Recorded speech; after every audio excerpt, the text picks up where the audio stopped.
Well, I'm glad you're okay, Ellen. It sounds like you still have a little bit of residual um, uh, symptoms, or at least something you need to be attentive of, be aware of. Yeah, and I think as long as I'm attentive, I can handle it, but I wouldn't be afraid to call a dive or not go diving when I don't feel well. Yeah. Yeah. Now, with all that, it fascinates me that you love cold water. Can you explain that to us?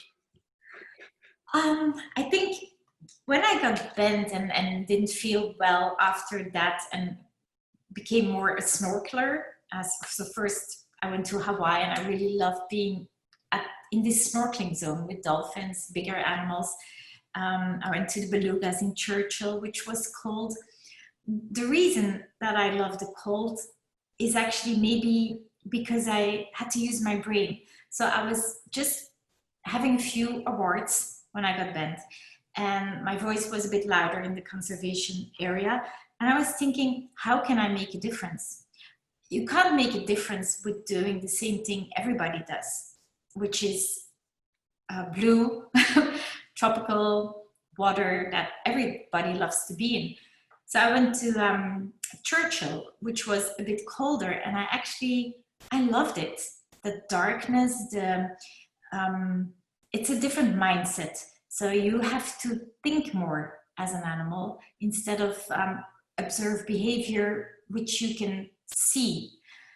When you're in blue water, you can spend a few dives observing your subject. You do your research at home and then you see how they are in the water. But when you're in cold, dark water, you can't really observe a lot because you can't see it if they don't come close. So you have to do a lot more research. You have to observe also from the surface, and then you have to try to think like the animals. And I think that's what I like, because you have to work harder to establish this connection where you can make an image, where you can work on an image. And to me, it's been a very rewarding journey because it made me aware that I was a good observer in the things I did with my children.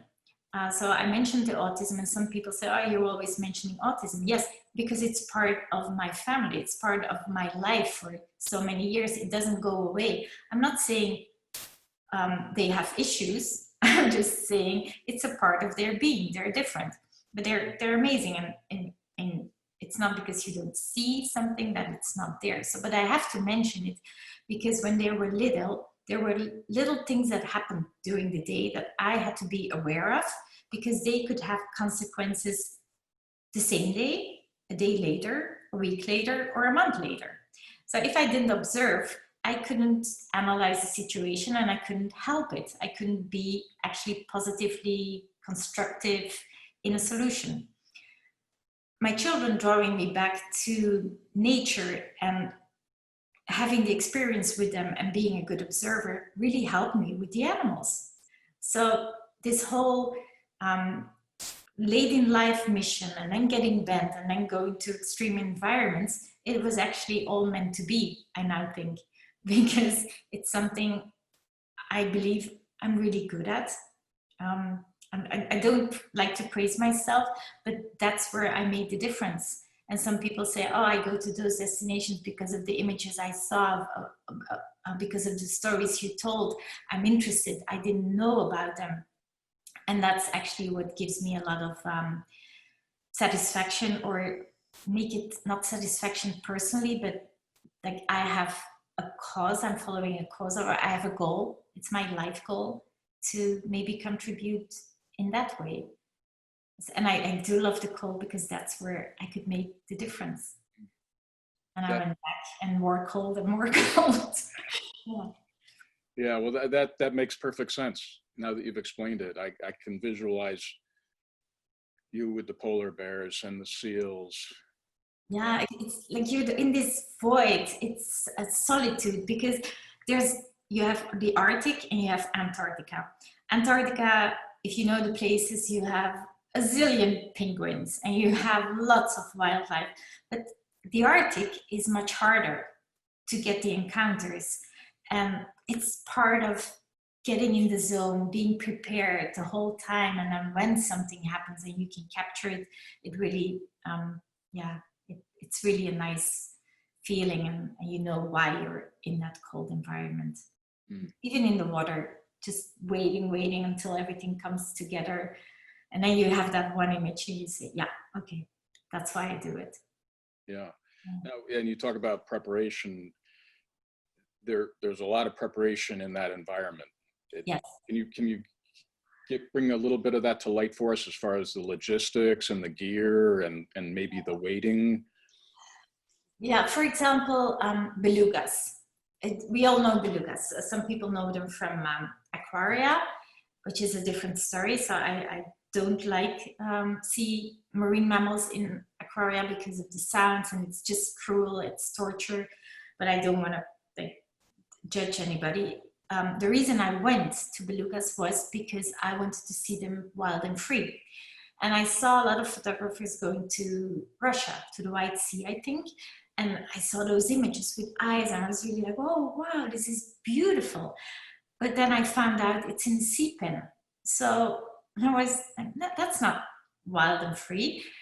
So I've found out how do they live. They're Arctic whales. They most of their time is in dark, under the ice in darkness. And I found this place in Churchill, which is up in Canada at Hudson Bay, where every summer you have 60,000 beluga whales coming there because they like to have their young there. In the warmer waters, they feed on spawning capelin and they shed their winter skin. So summer, which is actually in Churchill only July and August. So that's the logistic exercise you make. When can I see those animals there, which is July, August? How do I get there? You can get there by, for me, it was from Grand Cayman, so it's a few flights until Winnipeg, and then you actually have to rely on an Inuit company. It was Calm Air, and then you are confronted with the things I want to take as a photographer. I want to take my camera gear and I want to take my dive gear, well, my snorkeling gear, but my needs are not important because it's the community needs that are important. So there's only so many planes going there, and that community needs medication or other things, packages people are waiting for. So then logistic wise, they tell you you can only take one bag, and the rest of the bags you have to send by cargo. And we don't know if they will arrive because it depends on what the community needs. So you have to let go of all expectations. You just take the chance, you go there, you can prepare yourself as much as needed, but you don't know if everything will arrive. And it is, again, it's very humbling. So you prepare yourself, you get there. My first time in Churchill, my dive gear didn't arrive, so my exposure suit, my dry suit didn't arrive. So I went last minute when we went to the Belugas the first evening, I went in a wetsuit. So it was doubling up and just being flexible. And I was happy. I didn't have my camera, but I just wanted to observe and have the experience, because it's not just about the picture, it's about the whole immersion of that experience. So I didn't make an issue out of it. I just was very grateful to be there. And then the next day, my dry suit did arrive. I considered myself lucky. And 2 days after, my camera gear did arrive.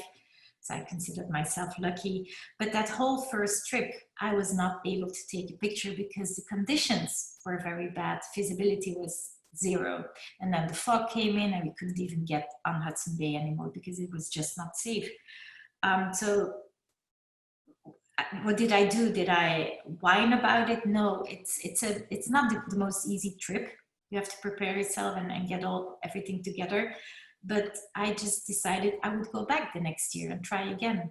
And I know it's when you come home with no images, sometimes you wonder, oh, should I do it? But yeah, because it's a passion.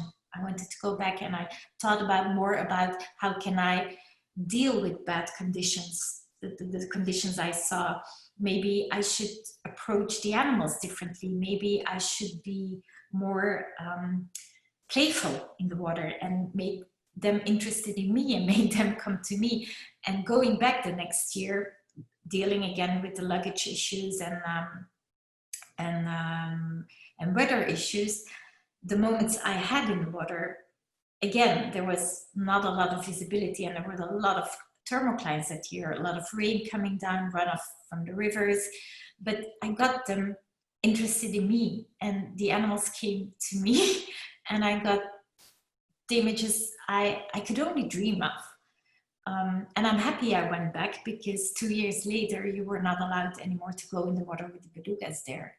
So should I have dealt with disappointment and saying, oh no, it's just not worth it now, I want to go to an easy destination and come home with images, I might have missed that opportunity to go. So I'm a bit of a yes woman. When I think, can I do it? Yes, just go. Because everything you postpone, there's no given that it's going to happen again, or that it can happen again. Yeah, that's a great message. Communicate that as well. We try to communicate that if you're given an opportunity, use common sense, but try to say yes, because you may never have that opportunity again. And it could change your life. And you went back, and I dare say that second visit changed your life. All the other changes you've had, that also changed your life, right? And the weird thing about that trip is that the fog came on Hudson Bay. So it was a big layer of fog, and I was still in that fog attempt to see this beluga, but I was enjoying hearing them, because they are the canaries of the sea. They make these very high-pitched noises. And suddenly my guide on the Zodiac, I heard her, and she said, come out of the water now, polar bear. So I had a land camera in the Zodiac, and I was just pulling myself up on the rope. I couldn't see the Zodiac, so I was really pulling as if my life depended on it. Maybe it was. But I pulled up, got onto the Zodiac, took my land camera, and the polar bear was so close, so I took a shot of a polar bear in these misty waters of Hudson Bay. And because I posted that picture later on Facebook, just with the story, I went to Churchill, didn't get the images I want, but this was quite the experience. And an editor of the 50 Fathoms Blancpain editions, Blancpain does a lot of ocean commitment projects. The editor saw that image of that polar bear, which really was not a great image, but he saw it and he contacted me, and I became part of this 50 Fathoms Blancpain project, which was a big honor, but that's because of that image. So everything has a reason, I think. Because through Blancpain, I got involved in the United Nations World Oceans Day. So again, everything's connected. Thanks for watching. For more information, visit our website at www.futurefrogmen.org.